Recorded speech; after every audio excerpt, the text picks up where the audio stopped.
Hello my bookworm. Today we are going to study class 10th math quadratic equation का introduction. ठीक है. Introduction में हम लोग सबसे पहले ये समझेंगे कि क्वाड्रेटिक इक्वेशन क्या है. हाँ, इक्वेशन देखिए क्या है. कोई भी टू वेरिएबल हो. देखिए जैसे ये 5x प्लस 8 इक्वल टू क्या है 0. ठीक है, तो वो एक इक्वेशन हो गया. 2x² प्लस 3x प्लस 2 ये क्या इक्वल टू 0, ये भी क्या है एक इक्वेशन हो गया. ठीक है, तो अब देखिए इक्वेशन तो आप लोग समझ गए कि ये क्या होता है.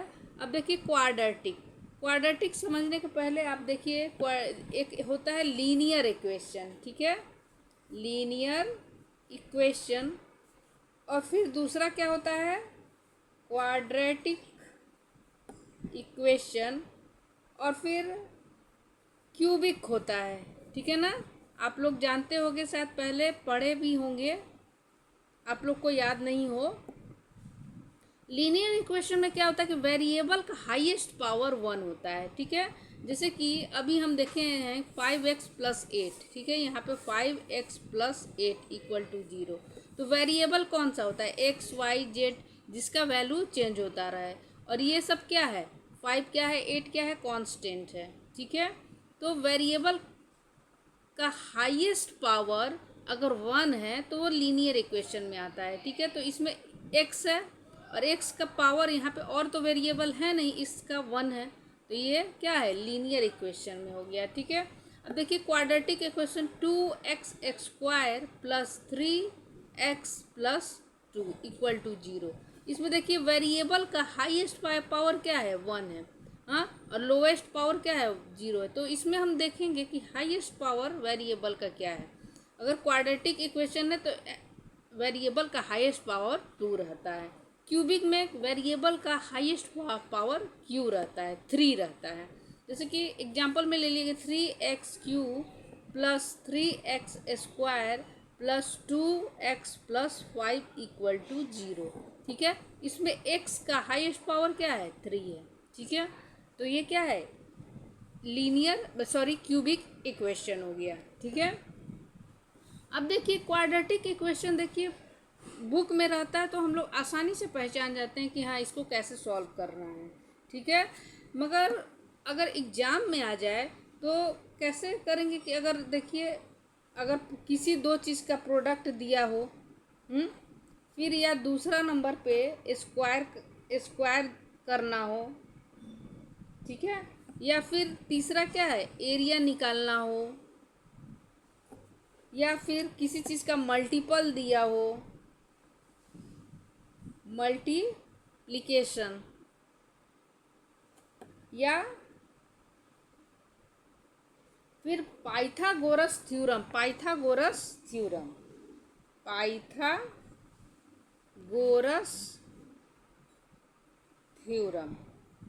से कोई चीज़ निकालना हो. पाइथागोरस थ्योरम तो आप लोग जानते ही होंगे कि ट्रायंगल देखिए किसी ट्रायंगल में एक एंगल 90 डिग्री का हो तो उसमें पाइथागोरस थ्योरम लगाया जाता है. आगे हम लोग बढ़ेंगे कि देखिए अब कैसे अगर क्वाड्रेटिक इक्वेशन है तो इसका जीरो मतलब एक्स की वैल्यू वेरिएबल के कैसे निकाला जाए. ठीक है, जैसे एग्जांपल में हम कोई ले लेते हैं कि 2x² plus x minus 6 equal to 0. तो सबसे पहले क्या करते देखिए ये किस फॉर्म में है, पहले तो ये समझ लेते हैं कि ये देखिए 2 को क्या x² से है मल्टीप्लाई, तो ये x² के फॉर्म में होगा और यहाँ पे कुछ नहीं है तो 1 है. ठीक है, तो b इक्वल टू क्या हो जाएगा 1 और x का x लिख दिए और इसको c मान लेंगे इक्वल टू, इसी फॉर्म में ये होता है. ठीक है, अब देखिए इसमें x का वैल्यू या जीरोज कैसे हम लोग निकालेंगे. फर्स्ट टर्म और ये a और c का मल्टीप्लाई करेंगे. ठीक है, इसको इससे मल्टीप्लाई करेंगे तो क्या आ जाएगा 6 2 जा 12 आ जाएगा. हाँ 12x, तो 12 को कैसे कन्वर्ट, जैसे प्लस या माइनस, 12 को ऐसे प्लस या माइनस करें। देखिए 12 को ऐसे तोड़े तो कि जोड़ने या घटाने पर x आए, प्लस x है, और मल्टीप्लाई करें तो 12 आ जाए। ठीक है, तो अगर मान लीजिए कि अगर 12 को हम 3 और 4 से मल्टीप्लाई करेंगे, यहाँ पे 4 लिख देते हैं और यहाँ पे 3 लिख देते हैं। ठीक है, कोई दिक्कत नहीं है। तो 4 और 3 से मल्टीप्लाई करेंगे तो ये 12 आ जाएगा, और 4 में से 3 माइनस करेंगे तो क्या आ जाएगा, 1 आता है। हाँ, तो ऐसे ही इसको स्प्लिट किया जाएगा। ठीक है, जैसे कि देखिए ये 2x² प्लस x माइनस 6 है इक्वल टू 0।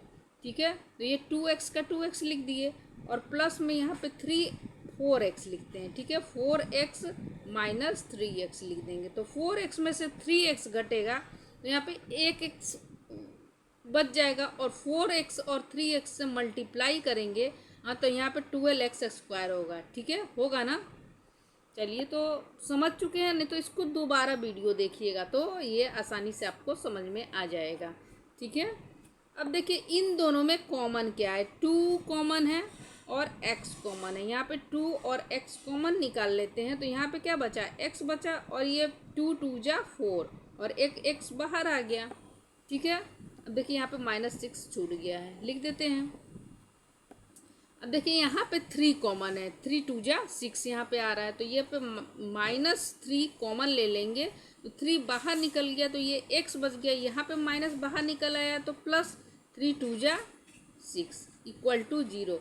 अब देखिए अगर आप सही जा रहे हैं तो x + 2, देखिए कोस्ट वाला वैल्यू क्या सेम रहता है, x + 2 क्या है, इक्वल है, तो यानी कि हम सही जा रहे हैं। तो कोस्ट वाला दोनों में से कोई एक लिखते हैं, और बाहर जो है उसको एक लिख देते हैं।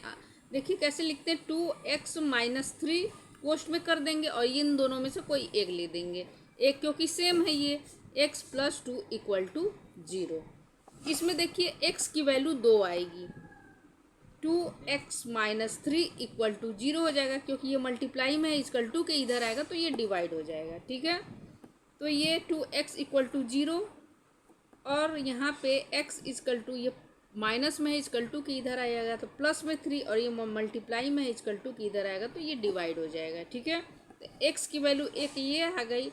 अब इसको रखेंगे और इसको इक्वल टू के इधर लाएंगे तो क्या बच जाएगा, x + 2 इक्वल टू 0, और ये चूँकि इक्वल टू के इधर आएगा तो फिर 0 ही हो जाएगा, तो x इक्वल टू क्या हो जाएगा, -2। तो x की 2 वैल्यूएँ हमको निकल के आई। ठीक है, अगर मान लीजिए क्यूबिक इक्वेशन है तो x का पावर 3 है, तो यहाँ पे 3x की 3 वैल्यूएँ आएंगी। लीनियर इक्वेशन में x की केवल एक ही वैल्यू आती है, क्वाड्रेटिक में x की 2 वैल्यू आती है। ठीक है, आगे चलते हैं। अब देखिए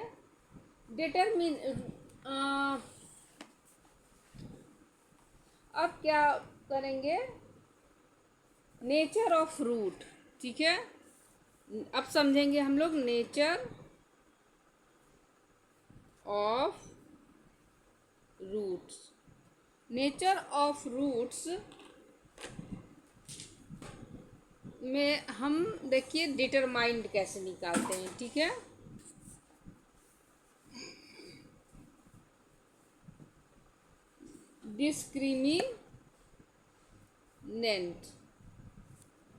डिस्क्रिमिनेंट का फार्मूला होता है b² - 4ac।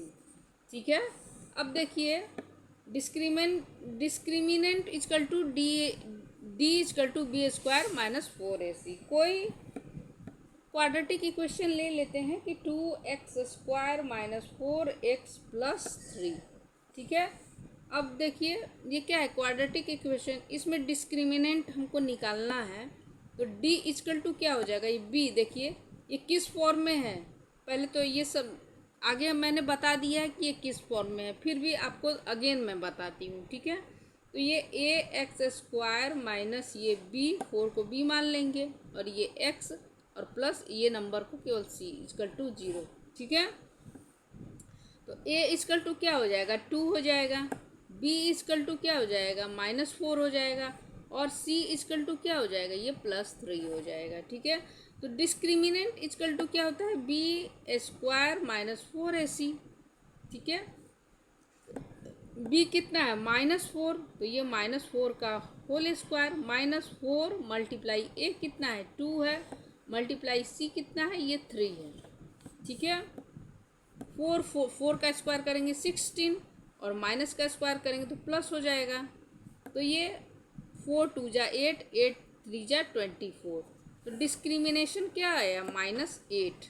ठीक है, अब देखिए डिस्क्रिमिनेंट अगर 0 से छोटा होता है, देखिए डिस्क्रिमिनेंट कैसा आएगा, 0 से बड़ा आएगा, नहीं तो 0 के बराबर आएगा, नहीं तो 0 के छोटा आएगा। ठीक है, 0 से छोटा आएगा। ठीक है, ये 3 कंडीशन डिस्क्रिमिनेंट का हो सकते हैं ना।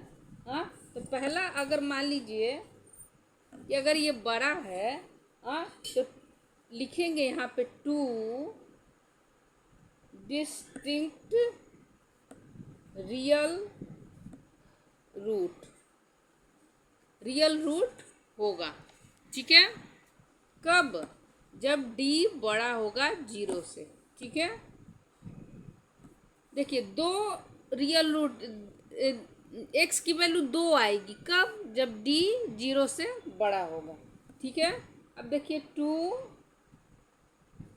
Equal real roots, 2 equal real root कब होगा, जब d इक्वल टू 0 होगा। ठीक है, और एक तीसरा क्या होता है कि नो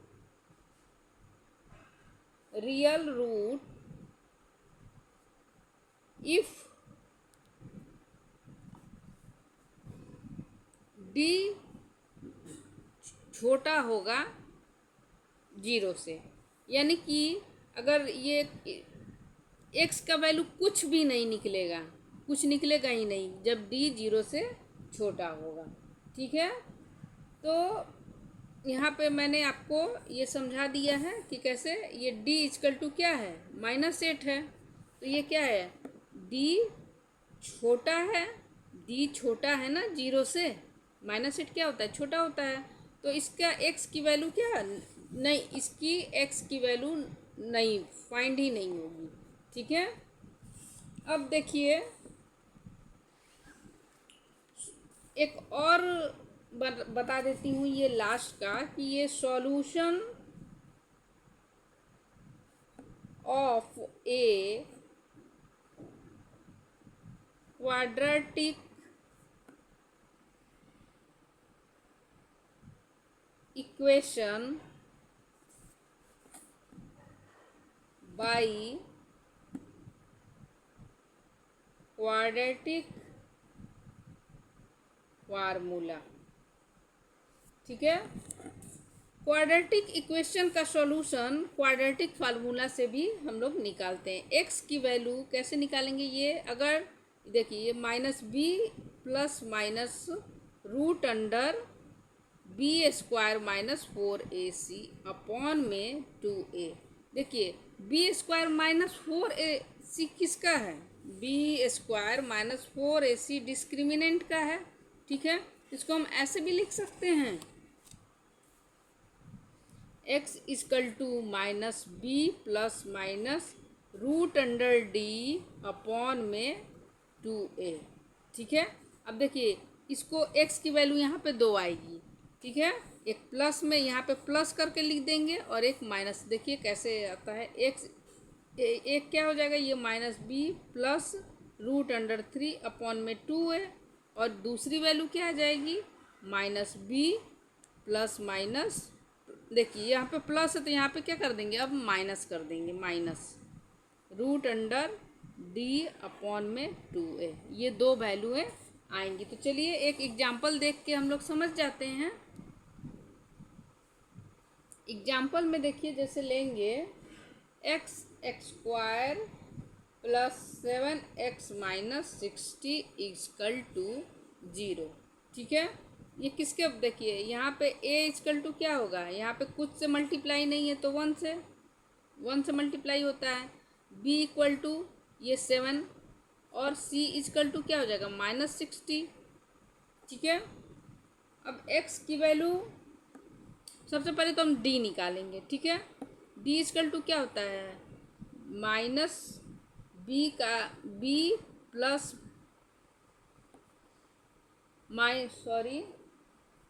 d इक्वल टू क्या होता है b स्क्वायर माइनस 4ac, यही होता है ना।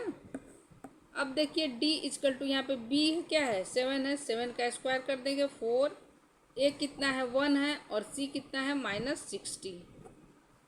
d निकल के आ जाएगा 7 7 जा 49 माइनस 4 1 जा 4 और 4 6 16 जा 240। ठीक है, ये माइनस माइनस क्या हो जाएगा यहाँ पे प्लस हो जाएगा, दोनों को ऐड कर देंगे तो d इक्वल टू क्या हो जाएगा 89 2। ठीक है, 289। अब x की वैल्यू तो देखिए x की वैल्यू निकलेगी कि नहीं। तो d क्या है d बड़ा है 0 से, जब d बड़ा होता है 0 से तो इसकी दो वैल्यूएं निकल के आती हैं। देखिए यहाँ पे लिखे भी हैं हम two distinct real value if d बड़ा है 0 से, दो रियल वैल्यू आएंगी। तो चलिए निकालते हैं x की वैल्यू, दो वैल्यू हैं। x का ये फार्मूला क्या लिखवाए थे हम लोग कि -b ये plus minus root under d। ठीक है, अपॉन में 2a। तो x इजकल टू ये माइनस b कितना है b यहाँ पे 7 है, सॉरी 7 प्लस माइनस d कितना आया है 289 अपॉन में 2 और a कितना है 1 है, यहाँ पे a1 है। ठीक है, अब इसकी दो वैल्यू निकाल equal to x equal to -7, ये एक प्लस में हो जाएगा एक माइनस में हो जाएगा, रूट अंडर 289 अपॉन में 2 2 1 जा 2 और एक दूसरी वैल्यू हो जाएगी -7 माइनस 289 अपॉन में 2 1 जा 2।